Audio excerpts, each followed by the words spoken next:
સુરતના ડિંડોલી વિસ્તારમાં બુટલેગરો વચ્ચેની બવાલમાં 2 રાઉન્ડ ફાયરિંગથી પોલીસ દોડતી થઈ ગઈ હતી।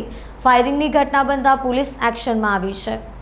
ડિંડોલી ખાતેના ગૃહલક્ષ્મીનગરમાં એક યુવાન પર 2 જણાએ જોરલેણ હુમલો કરી 2 રાઉન્ડ ફાયરિંગ કરતા ચકચાર મચી ગઈ હતી। ડિંડોલીમાં આવેલા ગૃહલક્ષ્મીનગરમાં રહેતો ઈશ્વર અશોક ગોસ્વામી નવાગામ બિલિયાનગરમાં હિંગળાજ સાડી નામથી દુકાન ચલાવે છે। તે પ્રવીણ ઉર્ફે આબા સાથે દારૂનો ધંધો કરતો હોવાનું પણ કહેવાય છે। ગઈકાલે રાત્રે તેના ઘરે નજીકમાં રહેતા રાકેશ પાટીલ અને નાનિયા નામના 2 યુવાને આવી પહોંચી રાકેશને ઈશ્વરને ફોન કરી તારું કામ છે તેમ કહી મળવાના બહાને નીચે બોલાવ્યો। ત્યારબાદ રાકેશે તેના સાગરીત નાનિયા સાથે મળી ઈશ્વર પર ઘાતકી હુમલો કર્યો।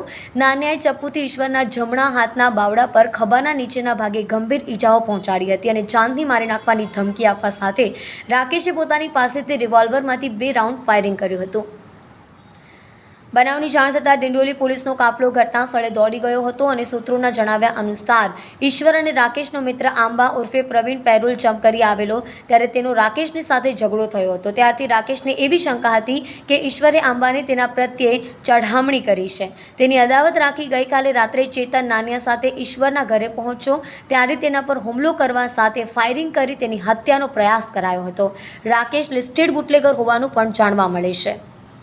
बेबाबेन अशोक भाई गोस्वामी नवागाम गुरुलक्ष्मी नगर प्लाट नंबर 120। क्या हादसा हुआ था आपके लड़के को और किसने मारा?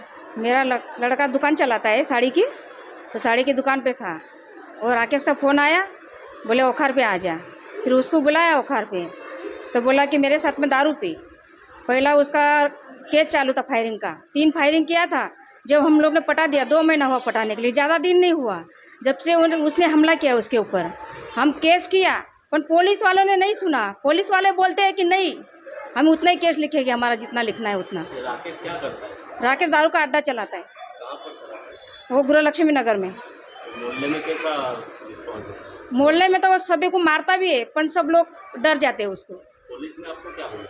पुलिस ने बोला कि नहीं हम केस किया है, अभी तो वो आए उसको पकड़ेंगे हम लोग, पर अभी तक नहीं पकड़ा उसको। अभी राकेश कहाँ घूम रहा है? अभी वो मोहल्ले में ही घूम रहा हो। क्या धमकी देता है? क्या आपको क्या बोलता है? मैं हमको धमकी देता है कि तुम हम मेरे ऊपर केस करेंगे तो हम तुमको मार डालेंगे। लड़के को धमकी देता है